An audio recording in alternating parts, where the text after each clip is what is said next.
It's Dan King here with the Better Mental Health videocast series brought to you by Fireside. So here at Fireside, we acquire and invest in group mental health practices with the goal of creating a better mental health industry for everyone, including therapists, practice owners, and clients. And our listeners and interviewees are therapists, especially practice owners, who have to make important decisions about what makes for great therapy, great therapists, and great business. These are some of the questions that we explore together. And I'm really pleased today to be joined by Kristen Genzano at Kristen Genzano Therapy. Kristen, welcome to the show. It's great to have you. Thank you so much. It's so awesome to be here with you. So Kristen, I'm curious, just to start from the beginning, about what brought you to therapy as a career choice? Such a good question. I think if you ask some people in my life, they would say I was just born a therapist. So there was no no real questions asked from the beginning. But I had kind of a windy path getting to this point. I actually studied psychology in undergrad and then went into working for professional sports teams. So I worked for a couple of NBA teams for a handful of years. I worked in corporate contributions industry for a handful of years. And then I started grad school for actually public policy and nonprofit management. I was at NYU Wagner's Graduate School of Public Policy. And in that process, I took the Myers-Briggs and I was like, oh, I'm an INFJ. What am I doing here? I need to be one-on-one with people. And did one of the hardest things I've had to do, which was leave an amazing program and pivot to go to grad school to become a counselor. So it was a windy road, but I definitely, once I landed at my graduate program at Northwestern, I felt like I was totally in the right place and on the path to doing this work in the way that I was meant to do it. Interesting. Okay. If you were to put your nub then, if you were to put a fine point on what was it that didn't feel right about the other path? What was it? That's a great question. So I think at the time, I knew I wanted to make an impact, like, especially when I was in corporate contributions and when I was starting down that path of like public policy and nonprofit management. I just knew I wanted to have an impact on the world. And I think what started to become clearer for me is that I was just really most comfortable and most skilled at doing that one-on-one, at really being present with people individually, as compared to trying to come in and sort of run things, even though that's also a skill set that I've like developed over time, especially as a group practice owner. But in terms of that point in my life, I was really kind of feeling into my ability to be present with people and to hold space for people. And so I think it was maybe more a matter of recognizing that's what felt best rather than being with what felt wrong, if that makes sense. Yeah, no, that makes a lot of sense. And it's powerful that you noticed this one-on-one dimension felt so right to you. Because there aren't that many domains where one-on-one connection is so vitally important. Sometimes, especially when we think about making a big impact, one-on-one can feel a little small, right? But there's a whole world. You know, I speak as an only child, right? And so many of my closest connections are one-on-one. And sometimes in a fast-moving world, we can kind of ignore one-on-one. It feels slower. Yes. Yeah. And I think that was a little bit of what I was sort of bumping up against or grappling with earlier on in my career, is that feeling of like, but if I want to have this impact, it has to be big. It has to be this, have this huge reach. And yeah, just starting to realize that these individual touches and these individual connections do have incredible reach. We just don't see it always. We don't see how far it goes. Yeah, that's beautifully put. I agree. So transitioning then to a group practice, it's one thing to choose to be a therapist. It's another to choose a group practice. So tell me about the genesis of that. Yeah. Well, I think probably like a lot of group practice owners, I really kind of stumbled into it at first. Like my very first hire was, it was sort of like, well, I have this long wait list and I have this person who's interested in working with me as a supervisor and, a newer clinician. And so it was just sort of like, okay, well, maybe I just grow this into a group practice. Um, that was kind of like the very first step in. That said, I had also had a couple of experiences at group practices where they weren't the experiences I would have wanted. They weren't experiences that I wanted at all in terms of being an employee at a group practice. And so I sort of hit this crossroads of stumbling into someone interested in working with me and having this past experience of being like, I don't know if you ever kind of like imagine, oh, if I were to ever do that, I would do it differently. That's kind of where I was coming from when I was in the other group practices. I was like, oh, if I were to ever run my own group practice, I would do it differently. And so then this crossroads comes where this person is interested in working for me. And I'm like, all right, here's my chance to do it differently. Amazing. Amazing. Okay. And so what does doing it differently look like? Yeah, well, so for me, it has been really a practice of trying to keep the therapist, like my employees, at the center of the practice. So really, one of the first things I think about is compensation, like really wanting to compensate my team as well as I can, which is hard to do, actually harder than I think most new practice owners expect. Because there are a lot of expenses that we don't realize, are necessary in running a practice. But that always stays kind of center to me is that I know from my experience working for someone else that being a therapist is a lot of work and it's a lot of deep work. And we tend to undervalue that in our society and also in our field. And so it's really important to me to try to make sure my team is compensated well and also like the sort of non-monetary compensation. So making sure they're taking time off, making sure their caseload numbers aren't too high. These are things that I wished would have been done for me in some of those earlier experiences at other practices. Yeah, there are a lot of expenses, there's no question. And if we find ourselves kind of either accidentally or very few people prepare us for what it's like to really run a growing business. And I'm curious if you could speak to, maybe just from a mindset or emotional perspective, what that transition was like.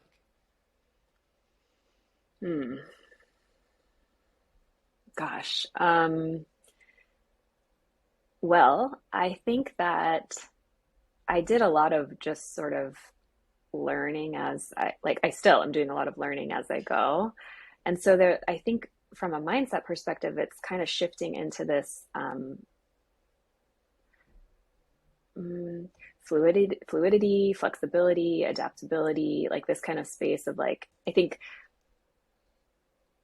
one expectation I had, oh, this is my practice, so I'm going to sort of have control over the way things go, and I'm going to be able to understand what's going to happen next. And what I've really learned is like, no, my mindset has to be like, I have no idea what's coming next, and I have to be sort of open and receptive to whatever that might be.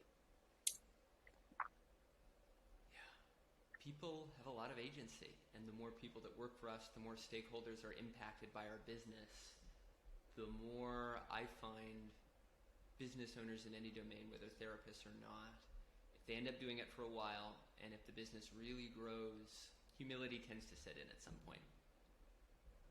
Yes, beautifully said. Absolutely. And for me, I think it was pretty quick. It had to be. Going in. Yeah. What makes then, so given that part of the motivation was, well, I was in these group practices, they weren't exactly culturally what I would have preferred. You spoke about paying therapists more, but I'd be curious if you could speak to a broader vision of culture beyond just paying therapists more. What kind of culture is it important for you to create? It's such a good question. Thank you for asking that. Well, I think for me, there's a lot of emphasis on valuing ourselves And so when I think about the culture I'm trying to create at my practice, I'm trying to create one where we're in integrity with ourselves, where we are honest with one another, even through difficult conversations. You know, we can do that. It's a skill that most therapists can do with clients, but it's not always easy to translate into our personal lives or our professional lives. And so that's something that we really try to emphasize. At least I try to emphasize in the culture at my practice. Um, I would also say self-care, although I'm sort of like that word is used so often, and it's sort of I always have this question of like, what do people even mean when they say self-care? Yeah. Um, so I think it's respecting ourselves and also taking ownership and responsibility for our actions. That these are ways that we can also sort of care for ourselves. And so that's something we try to really stress in our culture. It's so interesting. When we think self-care, we think about health, we think about meditation. Integrity isn't the first thing that comes up, but Mm-hmm. I think you're absolutely bang on. One of the ways I think that that's shown up for me, there's this really interesting idea that you want to watch yourself when you speak. And as Mm. therapists, right, you're in a situation where you're speaking, you're in conversation connection all the time. So when in conversational connection and you just watch yourself, I don't think you can watch yourself and just assess your level of integrity in the moment. I Mm-hmm. think it's a really important practice. And you can Mm-hmm. feel strong when you say the challenging thing that might be tough but truthful, right? Mm-hmm. Mm-hmm. And my experience is of really focusing on this area. Your health absolutely improves if you take this on as a practice. Mm-hmm. Yes. Yes. Absolutely. And I think what you're describing is connected to another piece that we were speaking about earlier with that sort of, we didn't use the phrase slowing down, but when I think about that kind of moment in my career where I decided to go working with individuals versus, large groups or organizations, part of that was a slowing down. And I think what you're describing requires that we slow down and pause and just take our time to check in with ourselves, to be in integrity so that we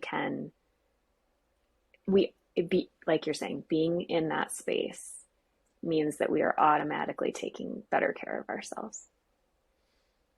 And the world can demand that we speed up, or at least we can feel the pressure to do so. Whether it actually demands that we do is a separate question, right? Yes, that without a doubt. It's our perception. It's definitely kind of the pressure that we can feel, whether it's really there or not. Yes. And as I think about sort of the business, as I think about both culture and sort of business model and how that works in therapy, like if we can't slow down in this industry, where can we slow down, right? Like there's almost an opportunity, I feel, in an age, and I'm just going to state sort of my opinion. Mm-hmm. So much, unfortunately, some elements of the industry, and I'm just going to say better health and talk space, I think move us in a direction of the perception of speed, right? And hustle and grind. And, the grind gets celebrated. And this isn't to say that you shouldn't work hard at something you're passionate about. But I think in the hustle and the grind, so much is lost, and particularly in a setting that should be less transactional and more relational, a setting that should be more about truth, integrity, connection. The faster we are, the more we ignore those things. Mm-hmm. Mm-hmm. Yeah, I agree with you. Absolutely. I mean, I think part of the, I don't know if power is the word that's coming to mind. I'm not sure that's exactly what I want to say, but part of the power, the impact of being in a sort of a therapeutic relationship is that it is this space where you have, hopefully in a traditional therapeutic relationship, you have the same person every week or every other week where it's just this hour and it's yours and you sort of know it's there. And so you can trust that that time is sort of suspended for you and that that person is present with you in a way that you don't get anywhere else. And that is a very different experience than kind of on demand therapy. And I want to be really like, I just want to sort of name that there are also different needs for different levels of access and privilege. And I think that there are important benefits that come from accessibility and all kinds of things. So I want to just really recognize that. And I want to hold that this kind of more traditional therapeutic space has a special and a certain kind of benefit that other spaces don't hold. Yeah, I appreciate that reminder. And there is something special about it. And to experience that specialness requires a shift in consciousness. And I guess what I'm seeing is how much you're valuing culture in part for that reason. You know, that the kind of culture that you want to build can create that shift in consciousness, or at least facilitate it and be a part of it. Thank you for recognizing that. That is absolutely my aim. That's my direction for sure. And so how do you reconcile that with, do you have a desire to grow the practice further, or is that not, do you sort of want to keep it as it is? Like, how do you relate that to the question of growth of the business? Such a good question. In fact, it was one I was like mulling over in my mind this morning as I was, most good, thoughts come in the shower. So as I was in the shower, I'm mulling this over, like growth versus where we're at right now. And, so right now I have 3 therapists and a practice manager and myself. So we're a team of 5. And I do think, so I'm actually pretty clear that I do want to grow the practice. And how I kind of reconcile it is that I think I need to grow it slowly, even though there's enough demand for me to just hire several more people right now. But to stay in my own integrity, I need to grow it slowly. And I need to make sure that the folks that join the practice are the right therapists, the therapists who are in a position where they're not only excellent clinicians. I mean, that part, I feel like there are a lot of really good clinicians out there, but folks who are in a position where they're ready to step into their own value and really like do the work of caring for themselves first. And yeah, not everybody's ready to do that. How do you check, like in an interview process, how do you assess that? Yeah, so that's one of those things, still figuring it out. I've definitely learned a lot as I've brought folks on over the couple of years, or last couple of years, especially during COVID. So a lot of it for me, to be quite honest, is intuitive. It's just kind of a gut feeling that I get when people are across from me.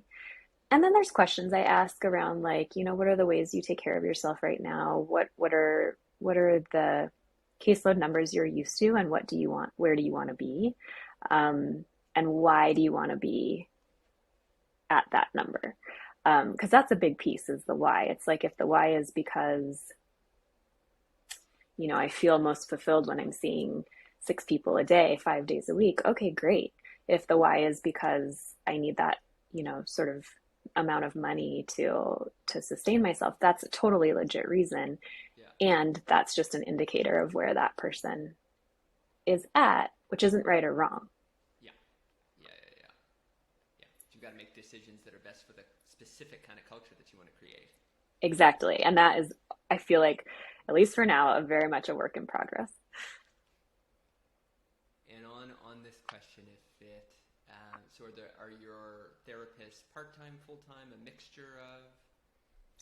I had a feeling you might ask that question. So I hesitate to answer because I think one of the things I'm really wanting to challenge is the notion of what a part-time therapist is and what a full-time therapist is. Um, Okay. I think traditionally, and if you look at kind of even like in my like Gusto, the payroll company that I work with, it's like you have to work 35 hours a week to be full time. But does that mean you have to see 32 clients a week? And I'm not interested in defining that as full time. Uh-huh. So, from my perspective, um, at least two of my therapists, actually, at least two of them are full time at my practice. But numbers wise, I'm not going to kind of like, I think we need to change that idea. I love that challenge. Super interesting. Yeah, to have just such a firmly defined idea of this is when you're full time, this is when you're part time, and there's often a stigma that comes with part time, right? Hmm. There's the kind of this idea that you're committed to something, it means you're full time. I think there's some judgment implicit in that that might not be Hmm. warranted. Hmm. Hmm. Yeah, and the only reason I kind of put that third person in that part-time space is because that person has their own separate private practice that they run, and so I think they would sort of hold that I'm part here and part there. So, Super interesting. mhm, Yeah, mhm. I love that challenge. I love that challenge. Um, so as we come towards the end of our time together, I'm curious, maybe to ask a few more questions. As you think about this conversation, the direction of the industry, the kind of group practice that you want to build, do any other comments sort of bubble to the surface? Anything else that you think is worth us discussing? Mm.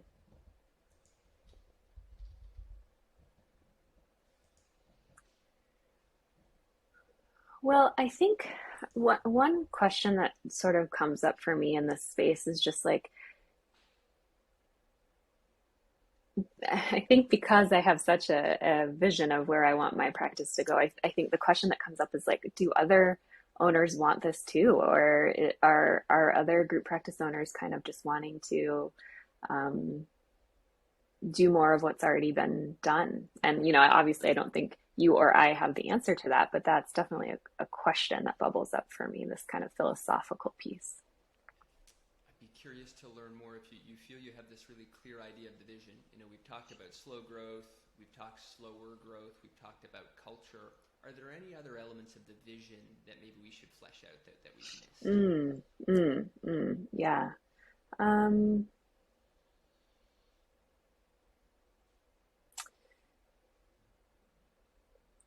Not, I mean, not really. Those are the two that I think are the primary pillars for me. Is there Yeah. anything relating to type of therapy, specializations of any kind of service that either perhaps you don't offer, would like to offer more of? Does anything else come up Mm. on that wavelength? Yeah. So, sure. I think that, well, I don't know if this is exactly what you're kind of opening up to, but I think one of the things that I think a lot about is this kind of idea of like having my practice specialize or sort of target to a certain audience versus having there be more um,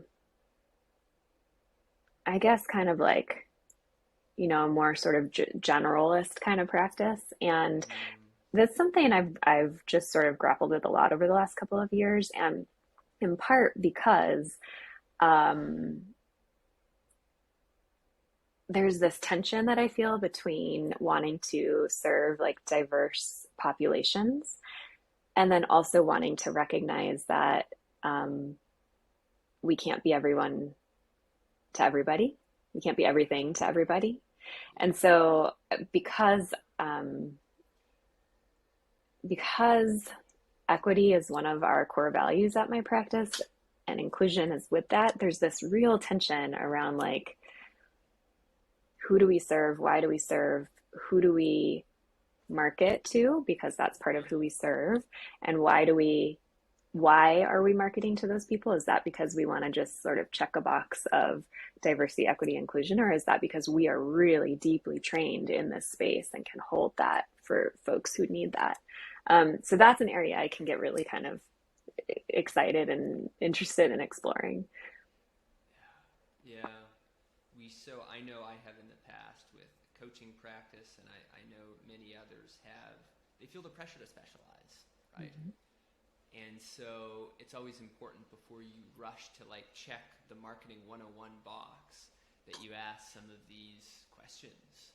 And I think it varies from person to person. I know for me, I would feel out of integrity if business were the sole rationale for making a choice like that. Mm-hmm. Now, there are business realities and there are certain advantages to specializing, but it can't be the only thing that, at least if it were me, that can't be the only thing. And I'm pretty sure for most therapists, right, they would feel out of integrity if that were the only consideration. Mm-hmm. Mm-hmm. Yeah. Yes. In either direction, right? In either specializing or generalizing, because there's, Mm-hmm. there's, so I think this is an area that, when you either choose to become a group practice owner or you fall into it, you're sort of like all of a sudden grappling with, well, how do I navigate this decision between these two directions, and why am I choosing this one over that? And again, no right or wrong. It's that right being in integrity and being clear on the why. I hadn't considered, you're right, that it could apply to being a generalist too. Mm-hmm.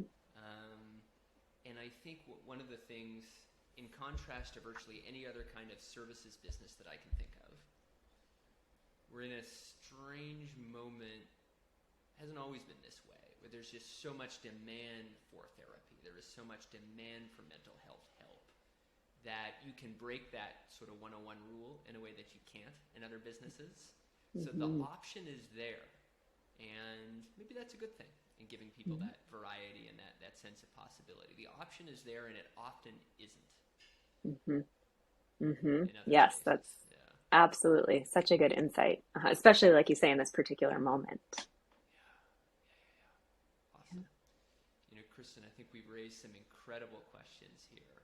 So I wanna come full circle with you and end on a lighter note, because we've talked about some deep questions. When you're not doing the important work of being a group practice owner and therapist and supervisor of therapists, what do you do for fun? Oh, thank you for asking that, because that's even really core to the way I think about my work. Well, I have a dog that is sitting right there right now, always by my side. So we go to the dog park a lot of outside time, hiking, walking, these kinds of things.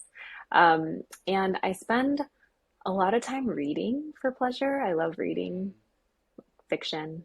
It's just like such a great kind of, um, I was almost going to say escape, but I actually don't think it's an escape. I think it's a way I feel more and kind of connect with humanity.